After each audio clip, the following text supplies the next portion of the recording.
স্লোগানে মুখরিত হয়েছিল সুনামগঞ্জের প্রতিটি ক্ষণ। মঞ্চে আসন গ্রহণ করার জন্য আহ্বান জানাচ্ছি। জহুর ভাই, সুনামগঞ্জের জাতীয় পার্টির অন্যতম নেতা জনাব মাসুদ রানা।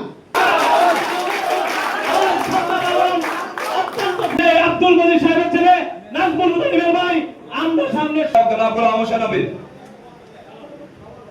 মঞ্চে আসা সদস্য জনাব ওমর ফারুক আসন গ্রহণ করবেন। জনাব আব্দুল মালিক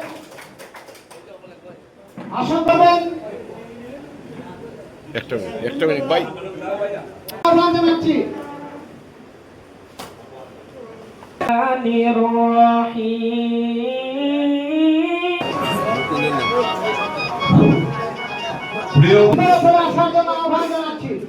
এবং আরো সিনিয়র ব্যক্তিবৃন্দ ইতিহাসের সর্বশ্রেষ্ঠ সিদ্ধান্ত ছিল আমাদের পল্লীবধূ হুসাইন মোহাম্মদ এরশাদ কর্তৃক গৃহীত সিদ্ধান্ত উপজেলা দিবসের উপলক্ষে আয়োজিত আজকের এই আলোচনা সভায় একটা কথা বলে আমি শেষ করে দিতে চাইব, বেশি দীর্ঘ করব না। বাংলাদেশের ইতিহাসের সর্বশ্রেষ্ঠ সিদ্ধান্ত ছিল উপজেলা গঠন। এই উপজেলা গঠনের মাধ্যমে তৃণমূল পর্যায়ে প্রতিটা মানুষের কাছে সরকার পৌঁছে যেতে পারছে, রাষ্ট্র পৌঁছে যেতে পারছে। মানুষ ঘর থেকে বের হয়ে রাষ্ট্রে পাইছে, তার একটা প্রয়োজন, তার একটা দরকার, তার একটা সমস্যা এই উপজেলার মাধ্যমে সবকিছু সমাধান করতে পারছে। পরবর্তীতে বিভিন্ন সরকার তাদের নিজস্ব স্বার্থ হাসিলের জন্য এই উপজেলাটারে বাতিল করে দিচ্ছে। আজকে আমরা বিভিন্ন টিভিতে, সমাবেশে, টক শোতে ওনাদের কাছ থেকে আমরা দেখি ওনারা বিকেন্দ্রীকরণ করবেন। আরে ভাই, বিকেন্দ্রীকরণ তো আজকে থেকে 30 বছর আগে আমার দলের প্রেসিডেন্ট দিচ্ছেন।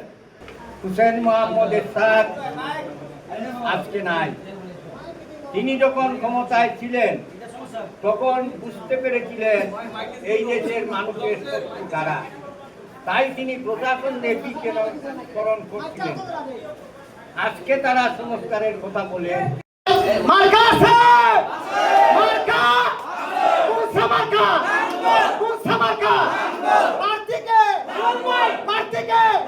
আমরা আগামী নির্বাচনে আমাদের সুনামগঞ্জ 4 আসনে আমাদের সাবেক এমপি জনাব আব্দুল মজিদ মাস্টার সাহেবের সুযোগ্য পুত্র জনাব এডভোকেট নাজমুল হুসাইন হিমেলকে আমরা লাঙ্গলের প্রার্থী হিসেবে দেখতে চাই। করার জন্য অনুরোধ করছেন, আমরা সংক্ষিপ্ত করব। মঞ্চে অনেক বক্তা আছেন, বক্তব্য দেওয়ার অনেক সময় রয়েছে। ইনশাআল্লাহ আমরা বক্তব্য দেব মাঠে ঘাটে, বালুর মাঠে, ঢাকাতে।